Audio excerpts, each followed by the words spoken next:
Yes hello my dear friends, how you all are. So देखो, आज का जो हमारा अभी वीडियो है, आपको पता होगा जो झारखंड पब्लिक सर्विस कमीशन का जो आपका जो नोटिफिकेशन आया है इंस्पेक्टर ऑफ फैक्ट्रीज के लिए, इसमें दो तीन बातें हैं। बहुत ज़्यादा मेरे पास इंक्वायरी आ रहा था, फॉर्म भरने में दिक्कत आ रही है, क्या क्या बहुत सारा प्रॉब्लम जो बच्चे को मेरे पास आ रहा था। मैं चाह रहा हूँ इस वीडियो के थ्रू इसको पूरा सॉर्ट आउट कर दूँ, किस तरह से फॉर्म भरो, कब हमें CGPA से परसेंटेज करना है, कैसे करूँ ना करूँ, है ना, एक्सपीरियंस वगैरह की जो इशू है। मैं चाहूँगा एक शॉर्ट वीडियो जो 10-15 मिनट का हो, इसमें मैं आपको सारा डिटेल बता दूँ, है ना। तो मैं जीरो से स्टार्ट करूँगा कि फॉर्म हमें स्टार्ट कैसे करना है, कहाँ से अपने को चलना है, कैसे भरना है। अच्छा, एक चीज़ और बता दूँ बिफोर मूविंग सेशन, आज जो मैं सेशन यहाँ पे आपके लिए बना रहा हूँ ये 29 जुलाई है, 29 ऑफ जुलाई है और आज लास्ट डेट है। लेकिन जहाँ तक मुझे लग रहा है, हमारी टीम को पता है कि हो सकता है आपका डेट, इसका फॉर्म भरने का डेट एक्सटेंड होगा। मोस्ट प्रोबेबली बहुत हद तक चांसेज है बढ़ जाएगा, इसीलिए नहीं भी बढ़ेगा तो आज आप ही फॉर्म भर दो और कल 30 जुलाई जो है उसका लास्ट डेट है पेमेंट करने का, है ना। हालांकि फिर से मैं बता दूं, शायद बढ़ जाए आपका डेट। अभी तक बहुत इशू था, आई थिंक कुछ बच्चे का मैसेज आ रहा था कि शुरू में फॉर्म ही नहीं भराया जा रहा था, तो इससे लगता है कि आपका डेट बढ़ेगा। नहीं भी बढ़ेगा तो नो नीड टू वरी, आपको फिर आज ही फॉर्म भरना है और कल आपका पेमेंट कर देना है। चलो आ जाओ सर, कैसे करेंगे हम, है ना। मैं आपको यहाँ से कट कर देता हूँ। सबसे पहले कुछ नहीं करना है, मैं यहाँ पे आप जाओ, आप गूगल में चले जाओ, है ना। गूगल में जाने के बाद यहाँ पे आप क्या सर्च करोगे, मैंने में सर्च किया JPSC सर्च करो, सिंपल। जैसे ही JPSC सर्च करेंगे आप देखेंगे सबसे पहला पेज आपके पास खुल चुका है, झारखंड पब्लिक सर्विस कमीशन। इसी को आप टिक कर दीजिए, ठीक है। आपने कर दिया, इसके बाद यहाँ पे इस लाइन में आप देख रहे होंगे बहुत ज़्यादा online application, one time registration, circular notice वगैरह ये चीज़ है ना। हमें क्या करना है दोस्त, फॉर्म भरना है। जो फॉर्म भरना है तो आप क्लिक करेंगे ऑनलाइन एप्लीकेशन। आप जब ऑनलाइन एप्लीकेशन पे जाएंगे, यहाँ देखिए, तो इसके बाद आपको किसके लिए फॉर्म भरना है दोस्त, अपने को जो फॉर्म भरना है ये हमें भरना है इंस्पेक्टर ऑफ फैक्ट्रीज की जो है, इसके लिए फॉर्म भरना है। एडवर्टाइजमेंट नंबर जो है 1/2025 के लिए हम इस पर क्लिक किए। जैसे हम लोग यहाँ पे क्लिक करेंगे दोस्त, है ना। अच्छा चलो, मेरा ही ये कैंडिडेट डैशबोर्ड ऑलरेडी खुल के आ रहा है, ठीक है। चलो, तो कैंडिडेट डैश मैं यहाँ पे ऑलरेडी लॉगिन कर रखा था, इसलिए आ रहा है खुल के। जब आप जाओगे यहाँ पे आ जाओ, यहाँ पे मैं चलता हूँ एक बार, फिर से मैं आपको ले चलता हूँ न्यू स्लाइड में, क्योंकि ये मैं ऑलरेडी कर रखा था, इसीलिए आपको दिख रहा है मेरा ये डैशबोर्ड। मैं इस डैशबोर्ड से पहले जाने के पहले कहानी मैं आपको बताता हूँ। यहाँ पे आने के बाद चलो हम लोग झारखंड पब्लिक सर्विस में गए। सबसे पहला स्टेप जो होगा, आपको OTR वन टाइम रजिस्ट्रेशन करना होगा दोस्त, सबसे पहला स्टेप। चलो मैंने यहाँ पे किया, डैशबोर्ड खुला तो इसलिए आ गया। सबसे पहले आपको वन टाइम रजिस्ट्रेशन करना है, मतलब OTR करना है, ठीक है। आप जाएंगे यहाँ पे क्लिक करेंगे, फिर से मेरा खुल के आ रहा है ना, क्योंकि मैं ऑलरेडी कर चुका हूँ। आज मैं बताता हूँ आपको OTR के लिए क्या करना पड़ेगा। सबसे पहला स्टेप होगा जो OTR करोगे आप, यहाँ पे नहीं आ रहा है क्योंकि मैं ऑलरेडी कर चुका हूँ। हम चलते हैं OTR डिटेल्स भी, यहाँ पे आ जाओ। मैं ना यहाँ पे चलता हूँ, व्यू पे चलता हूँ, ठीक, मैंने ऑलरेडी करा था। सबसे पहले आप जब OTR करोगे, वहाँ पे नाम, मोबाइल नंबर, इसके बाद ईमेल आईडी, इसके बाद सबसे इंपॉर्टेंट बात है वहाँ पर आधार नंबर पूछा जाएगा। और इसके बाद आपको मैं दिखाऊं तो इस टाइप से, मैंने यहाँ पे देखोगे इस टाइप से एक OTR जनरेट हो जाएगा आपके लिए, ठीक है। इस टाइप से देख लो, एक OTR नंबर आपको इस टाइप से जनरेट होकर मिल जाएगा, OTR नंबर, ठीक है। इसके बाद अब आप लॉगिन करोगे तो इसके बाद जो मैं आपको दिखा रहा हूँ ये स्लाइड उसके बाद खुलेगा, ठीक है। ये खुल के आ जाएगा। तो सबसे पहले आपको OTR डिटेल्स भरना होगा। मैं ऑलरेडी भर चुका हूं, इसीलिए ये आपको पास आ रहा है। मैं दिखाता हूं शुरू से क्या करना है। आप व्यू पे जाओ, यहां पे आ जाओ। तो सबसे पहला जो काम होगा हमारा, सबसे पहले आपको ये पूछा जाएगा, देखो ये स्टेप है दोस्त। पहला प्रोफाइल, फिर आपको साइन एंड फोटो अपलोड करना है, फिर अदर डिटेल्स डालना है, फिर एजुकेशन है, फिर प्रीव्यू है, फिर कंप्लीट है। यहाँ पे जो बच्चे का डाउट आ रहा है एजुकेशन और अदर डिटेल्स में आ रहा है। सबसे पहली बार जब प्रोफाइल में आप जाओगे तो ये आधार वगैरह जो आपसे पूछा जाएगा आप कंफर्म करोगे, ईमेल आईडी दे दोगे आप, है ना, जो भी है, पेरेंट्स नाम, फादर्स नेम, मदर्स नेम, है ना, सारा चीज आप दे दोगे। 10th में आपका रोल नंबर क्या था ये सब करोगे, है ना, सारा जो भी है सारा ये डिटेल आप भर दोगे, अल्टरनेट मोबाइल नंबर दे दोगे। इसके बाद जो मैं आपको बताया था OTR वो जनरेट होकर आ जाएगा, तो ये खुल गया। इसके बाद आपको जो स्टेप करना है साइन एंड फोटो, ठीक है। तो यहाँ पे आप क्या करोगे, आप अपना फोटो यहाँ पे याद रखना कितना KB के अंदर होना चाहिए, साइन और फोटो आप अपलोड कर दोगे। जो ही गलत करोगे आपको आ जाएगा कि अपलोड मार्क नहीं है, तो ये आप अपलोड कर दोगे, इसमें मुझे नहीं लगता कोई दिक्कत होगा। यहाँ पे लिखा हुआ आप देख रहे हो ना, यहाँ पे जो फोटो है 10 KB से लेकर 200 KB के बीच में होना चाहिए, है ना। और यहाँ पे आप साइन के बारे में भी देख सकते हो, 4 KB to 30, जनरली यही होता है, 430, कभी 20-25 इस रेंज में होता है। ये करोगे, ये करने के बाद दोस्त आप यहाँ पे नेक्स्ट जब क्लिक करोगे तो आपके पास कुछ अदर डिटेल्स आ जाएगा। मैं यहाँ पे भरा हूँ तो मैं सीधा चलता हूँ कैंडिडेट अदर डिटेल्स, है ना। अदर डिटेल्स में देखिए, हो सकता है अगर आप झारखंड से बाहर से हैं तो आप अनरिजर्व हो जाएंगे। अगर आप झारखंड से हैं तो जो भी आपका कैटेगरी होगा, अब मैं ऑलरेडी फिल कर चुका हूं तो नहीं हो रहा है, कैटेगरी आप फिल करोगे जो भी आपका कैटेगरी होगा अगर आप झारखंड से हैं। बट अगर आप अदर देन झारखंड है आप नहीं कर सकते हैं। इसके बाद फिर ये सब जो बेंच मार्क होता है डिसेबिलिटीज का, ये देखो आप सर्विसमैन है या नहीं है, नेशनलिटी आप इंडियन है, मैरिड है या नहीं है, जो भी है सारा अपडेट करना है। फिर आपको अपना एड्रेस डाल देना है जहां का भी आप हैं, कॉरेस्पॉन्डेंस और परमानेंट। अगर आपको दोनों सेम है तो आप सेम में क्लिक कर दो, ऑलरेडी पूरा आ जाएगा। यहाँ पे आपको डिस्ट्रिक्ट है ना, ब्लॉक ये सब आ जाएगा, पिन कोड आ जाएगा, ये डालना है। तो ये था अदर डिटेल्स। आ जाओ नेक्स्ट जो हम बात करते हैं हमारा एजुकेशन की बात करते हैं। दिक्कत यहाँ पे है ना, दिक्कत यहीं पे आ रहा है बच्चे का, जो सबसे ज्यादा मेरे पास मैसेज आया था यहाँ पे। अब हो क्या रहा है यहाँ पे, देखो यहाँ पे दिक्कत क्या हो रहा है स्टूडेंट के साथ। स्टूडेंट बोलेगा सर हमने एग्जाम, आप जब यहाँ पे करोगे सिलेक्ट एग्जाम करोगे तो जो भी एग्जाम रहेगा 10th 12th ग्रेजुएशन है ना, अगर आप ग्रेजुएशन से ऊपर है तो आप डाल सकते हैं यहाँ पे सिलेक्ट करके। जैसे आपने 10th डाला, फिर डिग्री 10th में जो होगा ना, यहाँ पे मैं थोड़ा कर दिया हूँ, यहाँ पे देखो मैं लाया हूँ है ना, थोड़ा सा ये देखो यहाँ पे देखो 10th जैसे मैं भरा हूँ ऐसे ही। डिग्री आप ऑब्वियस सी बात है हाई स्कूल होगा आपका, जो भी सब्जेक्ट होगा हिंदी इंग्लिश संस्कृत है ना, जो भी होगा आपका social science Hindi English Sanskrit है ना, सोशल साइंस मैथ और इंग्लिश जो भी होगा आप यहाँ पे डाल दो 10th में। इसके बाद नेम ऑफ द कॉलेज और इंस्टीट्यूट जहां से आप पास आउट हैं, तो जहां से भी यहाँ पे वहां का डाल दो, कौन सा बोर्ड है, कब आपने कंप्लीट किया, रजिस्ट्रेशन या पासिंग मंथ क्या था, रजिस्ट्रेशन या पासिंग ईयर क्या था, पासिंग मंथ पासिंग ईयर ये सब कर दो।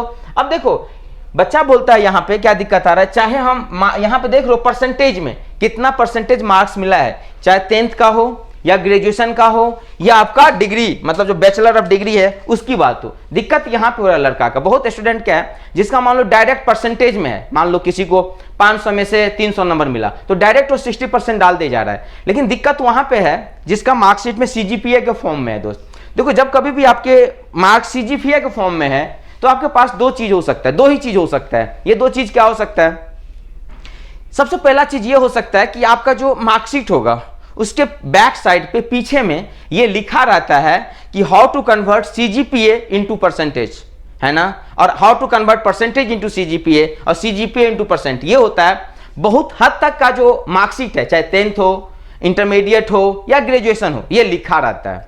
अब कुछ बच्चा हमारा ये लिखा रहता है उससे आप कन्वर्ट कर लो अकॉर्डिंगली। अब समझो कुछ ऐसा स्टूडेंट है जिसका मेरे पास इंक्वायरी आ रहा है कि सर मेरे एडमिट कार्ड पे तो लिखा, सॉरी एडमिट कार्ड नहीं, मेरे मार्कशीट पे तो ऐसा कुछ लिखा ही नहीं हुआ है। जैसे आप बता रहे हो कि मार्कशीट के पीछे तरफ लिखा रहेगा how to convert CGPA into the percentage, मेरे मार्कशीट पे नहीं है सर। तो उस केस में आप दो चीज कर सकते हैं दोस्त, अगर आपके मार्कशीट पे नहीं है तो दो चीज कर सकते हैं। ये दो चीज क्या है, पहली बात आप अपने कॉलेज से कांटेक्ट करेंगे है ना, कॉलेज से कांटेक्ट करो और बोलो कि ये क्या क्या क्राइटेरिया है कैसे। अगर कॉलेज से कोई रिस्पॉन्स नहीं होता है, टाइम कम है, आप अपने यूनिवर्सिटी से भी कांटेक्ट कर सकते हो कि how to convert that CGPA into the percentage. मान लो दोनों जगह से आपके पास रिस्पॉन्स नहीं आता है, आ गया then well and good, but अगर नहीं आया तब क्या करना है। देखो दोस्त इसके कारण से आपका जो फॉर्म है ये रिजेक्ट नहीं होगा, ये मत सोचो कि हमारा रिजेक्ट हो जाएगा।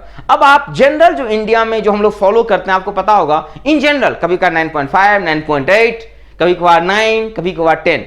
तो हमने जैसे मान लो किसी का सपोज एग्जांपल के तौर पे पॉइंट मान लो 7 सीजीपीए, लेट्स एज्यूम एग्जांपल के तौर पे 7 सीजीपीए और आपको आपने आपके मार्कशीट के बैक में नहीं लिखा हुआ है how to convert, college university से आपको कोई रिस्पॉन्स नहीं मिल रहा है। इन सच केस दोस्त आप 10 से मल्टीप्लाई कर दो, that means you can fill the 70%। अगर आपका 8 CGPA you can fill the 80%, 8.5 है 85%, लाइक दैट आप कर सकते हैं। दैट इज द यूनिवर्सल जो लगातार लगभग सब जगह ये अप्रोच फॉलो होता है। लेकिन कोई बोला सर क्या इसके लिए मेरा फॉर्म रिजेक्ट हो जाएगा? नहीं दोस्त, इस चीज के लिए आपका फॉर्म रिजेक्ट नहीं होगा, इसमें आप निश्चिंत रहो। तो ये जो इंक्वायरी था आपका बहुत ज्यादा जो हमारे पास आ रहा था, मैं चाहा इसको पहले दूर करूं है ना। तो तीन चीज हो सकता है, अगर डायरेक्टली परसेंट में दिया हुआ है तो कोई दिक्कत नहीं, आप डायरेक्टली परसेंटेज डाल दोगे। सीजीपीए में दिया हुआ है आपका मार्क्स है ना, तो आप इसको मार्कशीट से पीछे जो होगा कैलकुलेशन करके परसेंटेज बदल लो।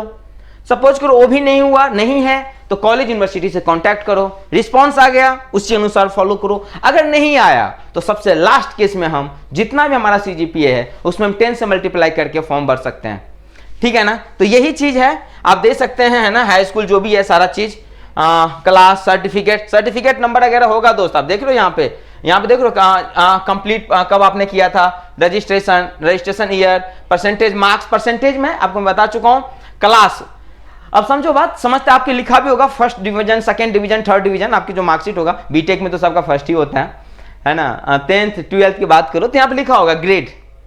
ऐसे मैं बता दूं, जब 60% से ज्यादा है तो जनरली आप फर्स्ट डिवीजन है ना, अदरवाइज से कम सेकंड और थर्ड होता है, 60 ज्यादा है तो आप फर्स्ट हैं, तो यहाँ पे आप ग्रेड कर देंगे। और सर्टिफिकेट, वहां पर एक सर्टिफिकेट नंबर लिखा होगा दोस्त, समझ लो, सीरियल नंबर अलग चीज होगा, सर्टिफिकेट नंबर अलग चीज होगा, थोड़ा ध्यान रखना। 10th में हो सकता है सेम भी हो सकता है, बट आपका जो ग्रेजुएशन होगा दोस्त there will be little bit different, है ना, तो ये ध्यान रखना। सर्टिफिकेट नंबर, क्लास ग्रेड में बता चुका हूं, अगर आप ग्रेजुएशन के हैं 60 से ऊपर है ऑब्वियस सी बात है फर्स्ट होगा, फर्स्ट डिवीजन होगा। Similarly for 10th as well as 12th। Percentage की मैं बात करूं, CGPA परसेंटेज की मैं बात करूं, ठीक है। मान लो कोई बोलेगा सर मेरा 7 CGPA था, तो आप फर्स्ट डिवीजन हैं, हाँ हैं, आपके उस पर लिखा भी होगा कि प्रथम श्रेणी से उत्तीर्ण है। चलो यहां तक की बात आपको समझ में आ गया होगा। एजुकेशन के बाद आप ये प्रीव्यू करोगे, है ना, जो भी आपने फॉर्म फिल किया है ये चीज आपको मतलब सही है कि नहीं है, कुछ गलत तो नहीं कर रहे हो, इस तरह से खुल के पास आपके पास एक प्रीव्यू आ जाएगा। जो भी आपने डाटा फिल किया है सारा चीज यहाँ पे आ जाएगा आपका, ठीक है, जो भी आपने फिल किया है सारा आ जाएगा। You can check it once. चूंकि मैं चेक कर चुका था तो मुझे यहाँ पे कंफर्म करने को बोल रहा है। जैसे ही आप कंफर्म करेंगे तो बोलेगा do you want to confirm the details. अगर आप कर देंगे तो अब आप एडिट नहीं कर पाएंगे। अगर आपने कुछ गलती किया तो अभी भी आपके पास ऑप्शन है, otherwise you can proceed with the okay. और जब आप ओके पे जाएंगे तो इस तरह से आपके पास ये लिख के आएगा your OTR profile has been successfully completed and now you are eligible for apply the जो भी पोस्ट है। अब हम लोग यहाँ पे करने के बाद कहीं मेरा लॉग आउट ना हो जाए जी, मुझे ये डर है लॉग आउट ना हो जाए, फिर से लॉग इन करना पड़ेगा। हमने ओके किया, कुछ हो रहा है, हाँ चलो आ गया, खुल के आ गया, गुड।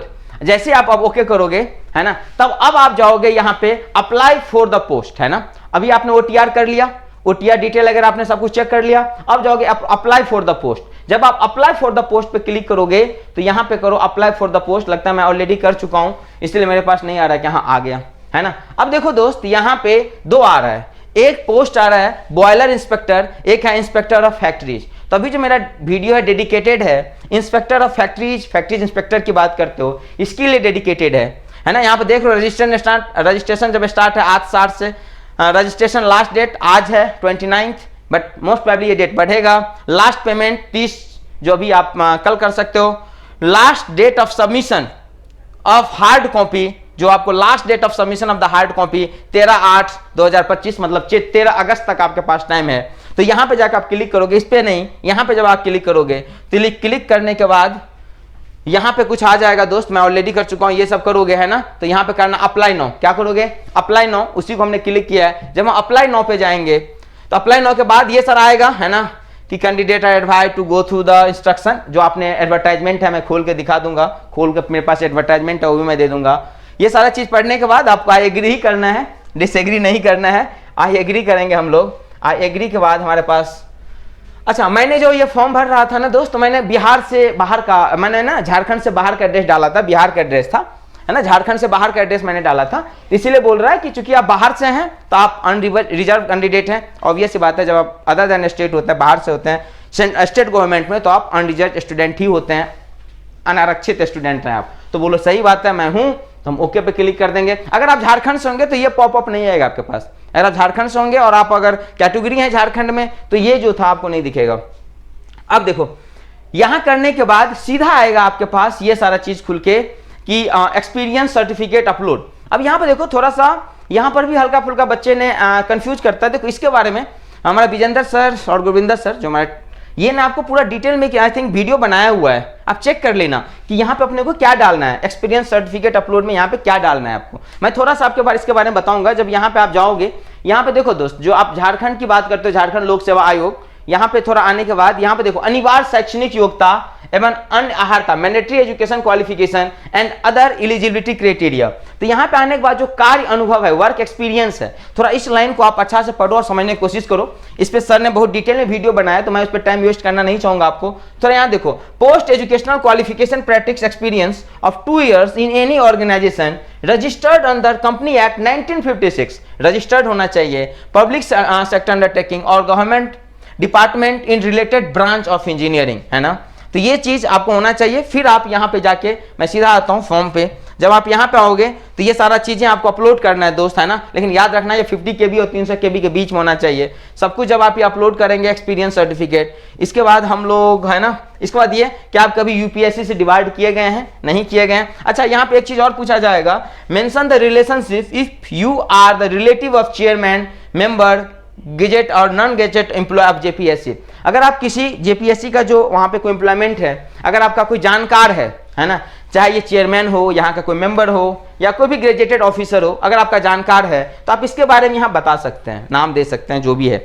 अगर मान लो आप नहीं जानते हैं किसी को तो आप सीधा यहाँ पे एनए लिख सकते हैं, है ना, एनए ये लिखा हुआ है जी, कि अगर कोई नहीं है जान पहचान, ये यहाँ पे नोटिफिकेशन जब पढ़ोगे ना, ये जब पढ़ोगे ना सारी बातें, तो यहीं पे ये सारी बात लिखा हुआ है जो मैं अभी आपको बता रहा हूँ, इसी में सारी चीजें लिखा हुआ है ना। कभी हम और बात करेंगे आपके साथ कि सिलेबस क्या है, और योरपीडिया जिसके लिए डेडिकेटेड मॉड्यूल स्टार्ट किया है, ये भी आप ज्वाइन कर सकते हो। इसका डेडिकेटेड मॉड्यूल हम लोग इसके लिए लॉन्च किए हैं, so we can join that one also. चलो अभी मैं आता हूँ यहाँ पे। तो यहाँ पे करने के बाद दोस्त, है ना, अगर आपके पास नहीं है जानकार तो एनए डाल देंगे, अगर है तो अकॉर्डिंगली आप पुट करेंगे। हम करेंगे सेव एंड नेक्स्ट। अगर हम सेव एंड नेक्स्ट करेंगे तो पूछेगा कि पक्का आप सेव करना चाहते हैं? बिल्कुल करना चाहते हैं। चलिए हमने कर दिया, है ना। करने के बाद दोस्त यहाँ पे आपके अब आपको सर्टिफिकेट अपलोड करना होगा। अभी तक कहीं आपको सर्टिफिकेट अपलोड करने की जरूरी नहीं था, जो ओटीआर था वहां पर भी था, बट वहां पे आपके पूछा गया था, अपलोड नहीं करना था। अब आपको यहाँ पे हाई स्कूल जो 10th का था उसका सर्टिफिकेट अपलोड करना है, समझ रहे हो बात। अपलोड कर दोगे जो भी सर्टिफिकेट नंबर वगैरह होगा, फिर इंटरमीडिएट का, और फिर आप ग्रेजुएशन का करोगे, जहां से भी आपने ग्रेजुएशन किया है। सर्टिफिकेट इशू डेट, जो आपका सर्टिफिकेट होगा इस पे लिखा होगा किस डेट में इशू किया गया है। फिर आप ये डॉक्यूमेंट अपलोड कर दोगे। अपलोड करने के बाद दोस्त सेव एंड नेक्स्ट पे करोगे। ये सिंपल स्टेप है, सारा डॉक्यूमेंट होगा। अच्छा, ये यही बात 300 KB पीडीएफ फॉर्मेट होना चाहिए, 300 KB से कम होना चाहिए, राइट। पीडीएफ फॉर्मेट में, जेपीजी वगैरह नहीं लेगा, पीडीएफ रखना। तो ये करने के बाद आपको यहां पे करने के बाद दोस्त सेव एंड नेक्स्ट करोगे। अब बोलोगे क्या आप ये सब जो किए सही किए? अगर आप ओके कर देते हैं दोस्त तो लास्ट स्टेप आ जाता है।